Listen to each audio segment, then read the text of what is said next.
Hey everyone, welcome to today's video. So today we're going to be doing a homemaker chat. This is where I talk about 3 to 4 different topics that have been on my mind for this whole month. So let's go ahead, grab a drink, grab a snack. I'm not sure how long it'll be. Right now I am going to be drinking the Better Goods Lime Sparkling Water. This one is really good and it's a little bit cheaper than LaCroix. So that's kind of why I decided to give them a try. I got these. This is like a new brand at Walmart. Let's go ahead and dive right into it. I have been on the hunt for very healthy desserts.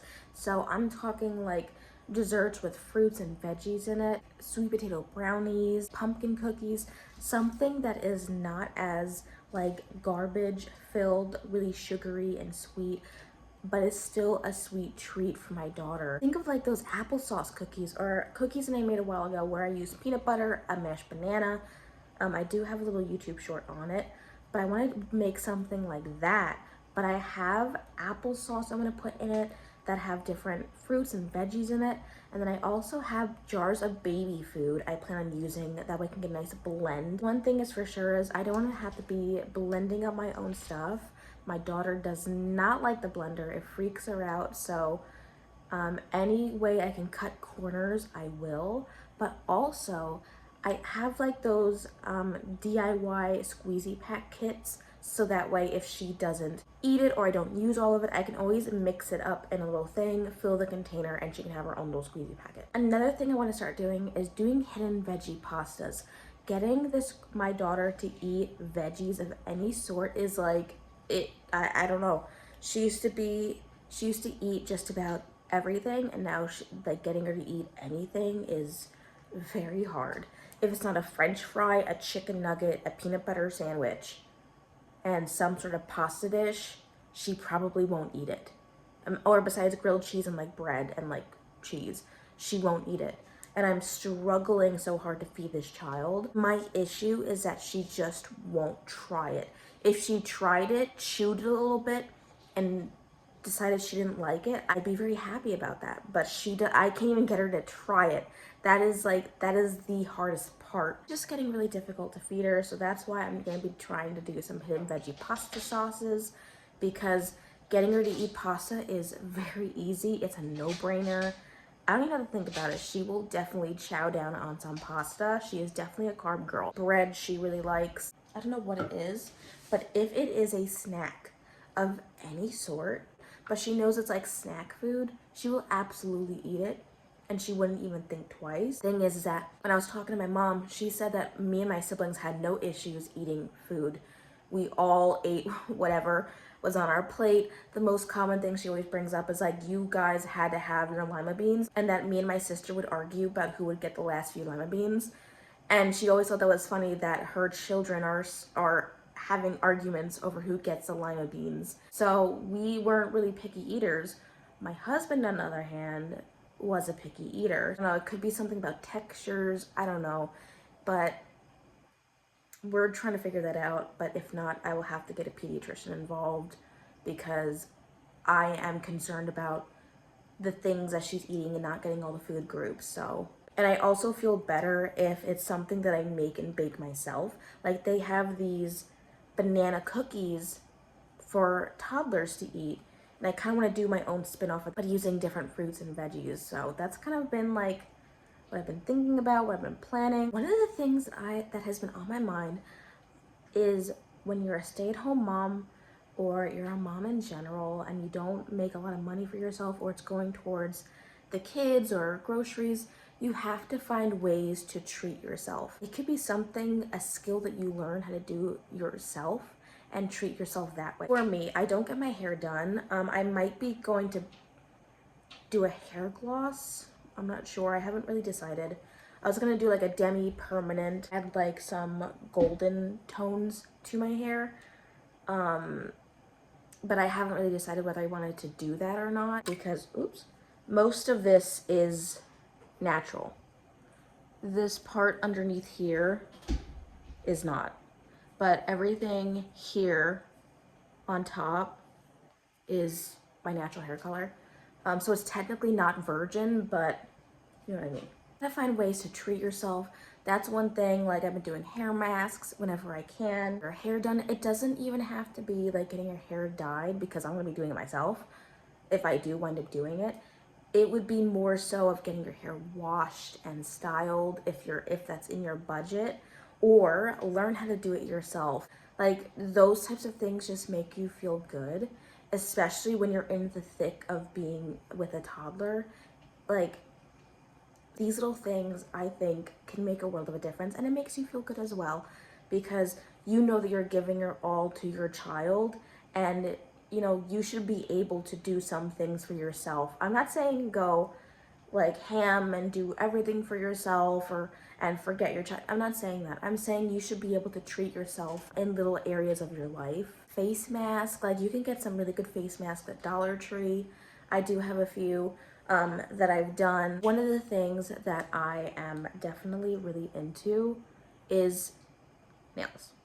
Now, I did these myself. I'm trying to learn how to do my own dip powder, and that is something that it makes me feel good about doing it. It makes me feel very girly. That's something I never did growing up. My mom and my sister would always get their nails done every once in a while, and I'd always be invited, but I never would like, yeah, let's go and get my nails done. I just never wanted that. I just never wanted to do it. I noticed that doing my nails makes me feel really good. And this is my natural, I mean, these look really, I didn't do the best job on these, and I need to redo them like sometime this week. But these are all my natural, like, this is my natural nail. There's no extension on these. This keeps my nails long. They don't break. And I am someone who always had very long nails, but at a certain point they would break. My nails haven't been this long naturally in a very, very long time. And I've been enjoying having long nails that are sturdy. Like, these things aren't going anywhere. Learning how to do maybe your own nails yourself, giving yourself a pedicure, a foot mask, a hand mask, those things, even though it's on a budget, it can still make you feel good when you treat yourself to doing it. But I think that's really important as a stay-at-home mom, or just a mom in general, treating yourself to these small little things every once in a while. And you shouldn't feel guilty about it. There's nothing wrong. There's nothing wrong with going to a coffee shop and getting a cup of coffee for yourself. There's nothing wrong with that. This is random, but one of the things I've noticed about when I grow up my hair is that my hair isn't shiny. So I've noticed that either very blonde hair will be really shiny naturally. Really rich, dark brunettes are very, like, luscious and shiny.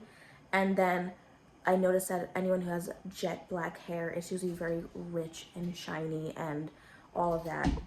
Whereas me, my hair is dirty, so that's why it looks, it catches the light naturally. That's the only reason why it's doing that. But my hair, it just doesn't have that nice refracting quality, and it does bother me at times that it's not like, it's not shiny and stuff. This is dirty hair, okay? That's why it's looking the way it does. I've been wanting to do like some sort of hair gloss or like a demi color to add shine to it, even if it's just clear. Like, I don't mind just clear, but I wanted to add some sort of life to my natural hair, because I feel like it's just looking, I don't know. Even the fact that I'm contemplating doing a hair gloss that, anyways, but you might be able to see it. But my bread machine, I had a bread machine that I got from Goodwill. I absolutely loved it, and I used it quite a bit. But this one is so good. It is pricey. It is under $200, but it's still pricey. The one thing that I really like about it is that I can make a sourdough bread out of it with just sourdough. And it's not the crunchy top that, everybody loves and you see videos of. It's a soft top sourdough bread, but it is so good. And I like that I'm able to make it in 6 hours. I just gotta feed my starter, dump everything in it, and it's done. I don't have to have to do anything. Maybe if I want to add inclusions, I gotta put them in at a certain time. But other than that, there is not much that I have to do besides dumping it all in and making sure I feed my starter the night prior. It makes bread making easier. The one thing, I don't know what it is, but I have issues figuring out whether or not the bread is over fermented, under fermented, or just right. I don't know why. Like, unless somebody physically shows me and I can feel it and touch it, I don't know what it is. Like, I don't know. I don't know. I tried the poke test. I've tried it all. I genuinely have no idea whether my bread's done or not. I always take a guess, and usually it's always over fermented. And I recommend it. And the reason why I recommend it is if you are someone who has a sourdough starter, who is intimidated by having their own sourdough, like making the bread, or maybe want sandwich bread that's not like with that crusty top, this makes it so easy. Your children can help you out. It is it is so easy to use, and I love this thing. Another thing that I really like about it is that I know what's going into the bread. I know exactly what I'm putting in it, how much sugar's in it, and everything. I know how much is going into the loaf, so I don't have to worry about, oh, the preservatives and this and that. By 1 week, it's getting moldy. So again, it is so good for if you have a sourdough. There's so many options on it. Oh my gosh, I love this bread machine. It is so good. Like, it is, I recommend it to anyone who's interested in making bread in the bread machine, or if you have a sourdough starter and you just don't have the time to do the stretch and folds and all that stuff. You just want to dump it all into your bread machine and go. Oops, that's the one to do it. It is so good. It is so good. Listen, y'all, one of the things that has really gotten to me ever since being a mom is mom guilt. I think it just never ends. There's always guilt about something. There's always guilt about the fact that I'm enjoying the nap times where I'm able to just close my eyes for like an hour or however long she's asleep. How I enjoy the silence of her being asleep. I never realized how overstimulated I can get until now, because silence for me, like I need silence or something. Like there are times where I just need silence. Like I can't with the constant clanging and the squawking and the talking. Like there are times where I just need silence, and there's a lot of guilt in enjoying the silence. But I also think mentally it's good to be able to have that time, because if you're just constantly on the go and noisy and all that stuff, I don't think that helps. And listen, y'all, three-nager is a real thing, and I've been telling my husband, you know, just wait till the three-nager, and my husband didn't believe me that three-nager was a real thing. Three-nager is a real thing. I've gotten a lot of sass from my toddler that I am very shocked that anyone that small can have that much sassiness.